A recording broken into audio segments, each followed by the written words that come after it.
Misi untuk menghabisi Lee Min Sung pun selesai. Suho mendapatkan kenaikan level kembali. Kali ini Suho duduk di samping mayat Lee Min Sung yang telah menjadi donat. Gray, Esil, dan Beru datang untuk memberikan ucapan selamat atas kemenangan yang didapatkan oleh Suho. Namun Suho termenung menatap mayat Lee Min Sung. Dia merasa bahwa orang yang tersenyum di akhir pertarungannya tadi bukanlah Apostle, melainkan Lee Min Sung itu sendiri. Meskipun Suho tidak sempat berbicara banyak dengan Lee Min Sung, tapi Suho mengira dia adalah orang yang hidup demi keinginannya. Di sisi lain, Beru menanyakan perasaan Suho karena ini adalah momen pertama kali baginya membunuh ras yang sama dengannya.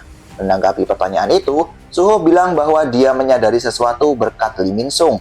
Menurutnya, sejak dia menjadi player, tujuannya hanyalah menemukan sang ibu dan untuk menjadi orang yang bisa membantu ayahnya. Tapi dia berpikir bahwa Suho tidak memiliki tujuannya sendiri. Suho sadar mungkin itulah kenapa alasan Lee Min Sung memanggilnya karakter membosankan tanpa ego. Kemudian Suho tiba-tiba teringat saat di akhir tutorial di mana Suho melawan sang ayah. Saat itu Suho sangat kagum dengannya. Dia adalah musuh Suho, namun Suho sangat menghormatinya. Suho ingin menjadi sekuat ayahnya. Suho pun berjuang keras untuk menang. Tapi di dalam lubuk hatinya Suho sangat frustasi. Di titik tertentu, ayahnya menjadi sangat kuat dan jauh dari jangkauannya. Sampai-sampai Suho berhenti memikirkannya. Namun, sekarang Suho sudah bertekad. Dia mengatakan pada Esil, Gray, dan juga Beru bahwa mimpinya haruslah besar. Jika dia terus bertambah kuat, maka Suho ingin menjadi yang terkuat. Apostle Itarim, para monark, bahkan ayahnya sendiri, Suho bertekad akan melampaui mereka. Itu adalah ego yang dipilih oleh dirinya sendiri. Mendengar itu, Esil tertegun dengan tekad besar yang ditunjukkan oleh Suho. Sementara Beru tetap mendukung Suho meskipun dia rasa mungkin sulit untuk menjadi lebih kuat dari Sung Jinwoo. Lalu, Suho membuka hadiah yang dia dapatkan. Di sana tertulis bahwa Suho telah mencapai level yang dibutuhkan untuk membuka kelas advance. Saat itu Suho merasa lega, akhirnya kelas slot yang kosong akan terisi. Namun di sisi lain, Apostle ternyata masih mengintai keberadaan Suho. Apostle merasa lengah. Dia tidak menyangka bahwa Black Mask memiliki potensi sebanyak ini. Dia pun jadi semakin tertarik untuk mengubah Suho menjadi anteknya. Apostle kemudian menggunakan salah satu kemampuannya, yaitu Scales of Equivalent Exchange, yaitu kemampuan untuk menukar sesuatu yang dia miliki dengan hal yang setara. Apostle mulai mengubah life force pengikut yang ada di dekat sana menjadi magic power. Lalu Apostle mulai mengambil ancang-ancang untuk menembakkan fragmen yang dia miliki menggunakan magic power yang telah dia dapatkan. Di saat yang sama, Suho memberikan perintah kepada Beru untuk melahap mayat Lee Min Sung demi mencari informasi lebih dalam terkait keberadaan Apostle. Akan tetapi, duar! Tiba-tiba tubuh Suho tertembak dengan fragmen yang diluncurkan oleh Apostle. Esil, Gray, dan Beru pun terkejut dengan hal itu. Sementara Suho merasa bingung karena dia tidak tahu dari mana arah serangan itu berasal. Fragmen yang ada di dalam tubuh Suho mulai bereaksi. Sebuah bayangan hitam keluar dari tubuh Suho. Jeritan kesakitan pun Suho keluarkan. Di saat yang sama, efek pasif dari skill Longevity mulai bekerja. Namun berkali-kali skill itu gagal menetralkan fragmen yang ada di dalam tubuh Suho. Di sisi lain, Apostle sudah merasa yakin jika kali ini Authority of Darkness telah berhasil dia dapatkan. Tapi seketika itu juga, mata Apostle terbelalak. Skill Longevity Suho berhasil menetralkan fragmen yang ada di dalam tubuh Suho. Mengetahui hal itu, Suho pun berusaha dengan cepat untuk menutup luka yang diakibatkan serangan Apostle tadi menggunakan shadow-nya. Namun hit point-nya terus turun. Suho merasa dia tidak akan sempat untuk menggunakan skill-nya. Di saat yang genting itu, Suho mengambil opsi terakhir, yaitu menerima misi Class Advance. Setelah diklik, tiba-tiba sebuah gate muncul di hadapan Suho. Akan tetapi di sana tertulis bahwa hanya player yang dapat memasuki misi itu. Sementara Esil, Beru, dan Gray akan otomatis dipindahkan ke dalam Shadow Dungeon melewati gate yang ada di sana.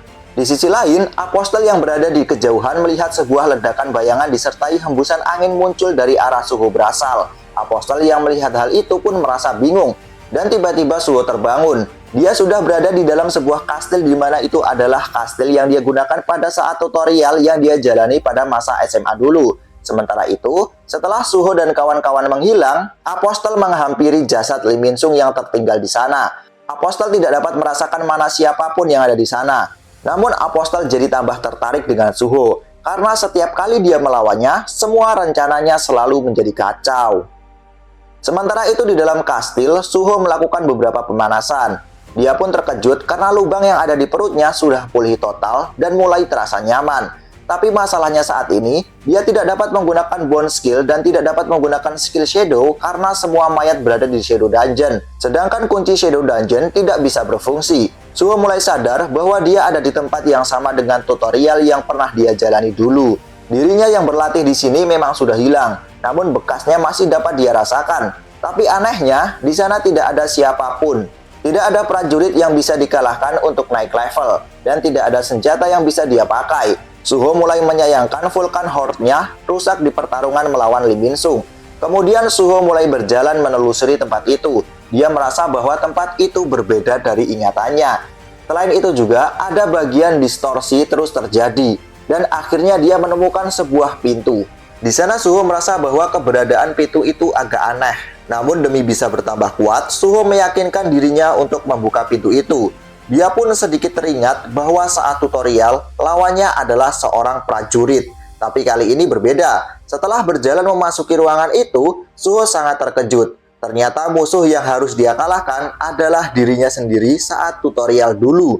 Suho merasa bahwa lawannya itu terlalu gila, karena dirinya dulu bahkan bisa mengalahkan Beru yang masih prima. Akan tetapi, Suho dari masa lalu tidak hanya diam saja. Dia langsung mengeluarkan kuda-kuda untuk menyerang Suho asli dengan kemampuan dahsyatnya. Dan tanpa aba-aba, Suho dari masa lalu melesat dengan cepat menuju arah Suho asli dan memukulnya hingga Suho asli hancur tak tersisa. Satu obor telah padam. Kini tersisa 2 obor saja yang masih hidup. Namun Suho tidak respawn di tempat awal kedatangannya. Kali ini, dia respawn di ruangan bos tadi. Suho sangat bingung dengan apa yang dia alami. Dia menarik kesimpulan bahwa dia dipaksa untuk mengalahkan dirinya dari masa lalu apapun yang terjadi. Akan tetapi Suho mulai bangkit. Dia sadar jika sistem ada untuk membantunya untuk berkembang. Jika dia dipaksa untuk mengalahkan apapun yang ada di ruangan itu, maka pasti ada cara. Lalu Suho mulai berpikir. Dia menyadari bahwa desain dungeon itu berbeda. Tidak seperti tutorial dulu. Dungeon itu memiliki beberapa cabang. Dia yakin pasti ada pintu lain di suatu tempat. Suho mulai pergi untuk mencari pintu itu, dan tidak lama kemudian akhirnya dia menemukan ruangan bos lainnya. Meskipun sempat ragu untuk masuk, namun Suho meyakinkan dirinya bahwa tidak ada lawan yang lebih buruk dibandingkan melawan dirinya di masa lampau. Setelah memasuki ruangan itu, Suho kembali dibuat terkejut.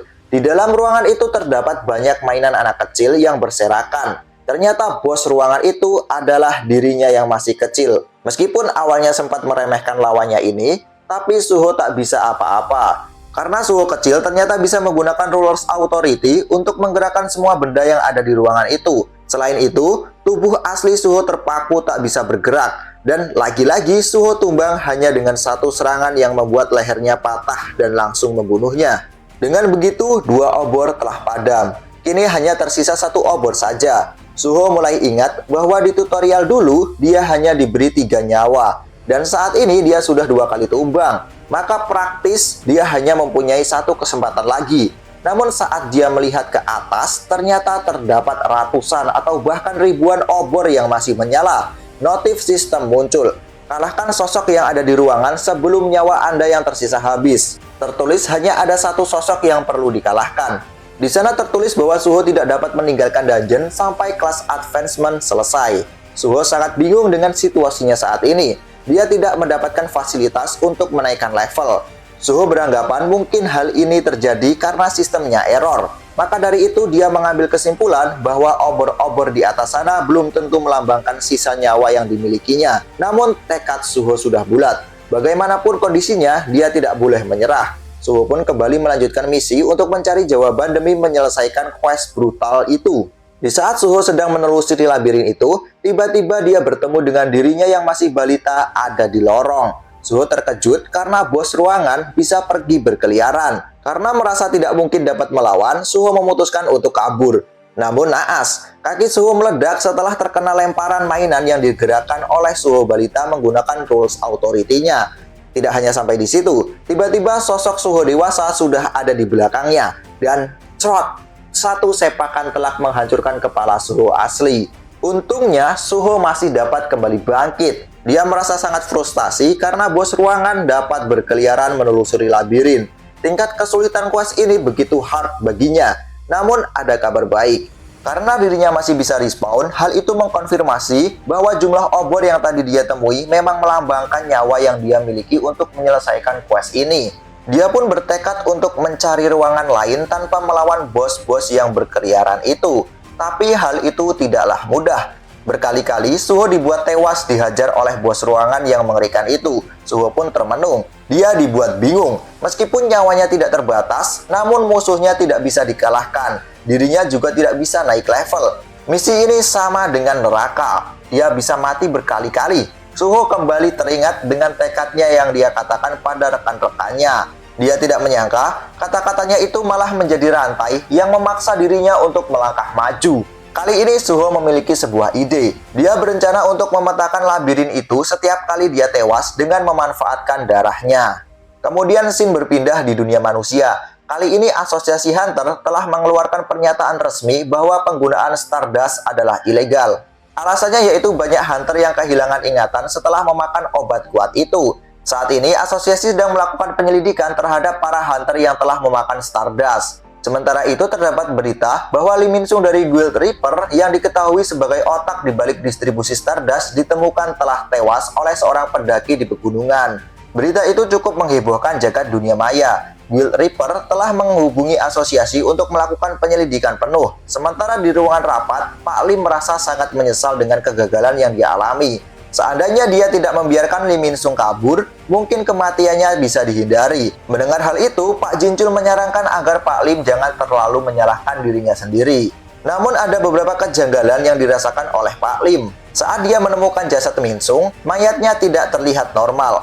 Pak Lim yakin bahwa Min-sung tidak memiliki kemampuan untuk merubah penampilannya seperti itu. Di sisi lain, Pak Choi menanggapi kecurigaan Pak Lim. Dia bilang mungkin itu adalah kekuatan yang diberikan oleh Stardust.